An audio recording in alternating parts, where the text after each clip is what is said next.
You're watching America This Morning, America's #1 early morning news. Boston police expect to reopen Boylston Street this morning, the scene of that bombing that had been closed since the marathon. That is a big step in the city's recovery. There are also new developments in the surviving suspects' conditions this morning. ABC's Devin Dwyer is tracking all of these new developments for us. Good morning, Devin. Good morning, Diana and John. The investigation into the Boston bombings is at full tilt as U.S. officials are now in southern Russia to speak to the suspect's parents. Suspected bomber Johar Tsarnaev this morning has been upgraded from serious to fair condition in a Boston hospital. This as his friends and family come to his defense. My son just was Muslim.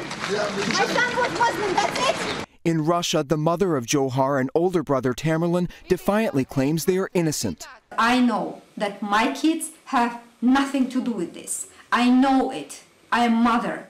Online, Johar's friends released this video of him doing a robot dance, a sharp contrast with this glimpse of the brothers allegedly toting bombs through the crowd. Authorities now say those bombs were built with parts found at any hardware store, BB pellets, nails, even pieces of a remote-control toy car. The explosive material is still unclear, but the manager at this New Hampshire fireworks store says she sold Tamerlan Tsarnaev a lock-and-load mortar kit in February. He just wanted the biggest, loudest stuff that we have in the store. In Washington, lawmakers briefed by the FBI said agents are still trying to verify where and how the bombs were made. We've got minimal information from the individual that's in custody now. Back in Boston, new steps toward healing. The city yesterday reopened Boylston Street to business owners and held 2 more funerals for the victims, 8-year-old Martin Richard and MIT police officer Sean Collier. Now, Vice President Joe Biden will be in Boston today to speak at a memorial service for Collier. John and Diana.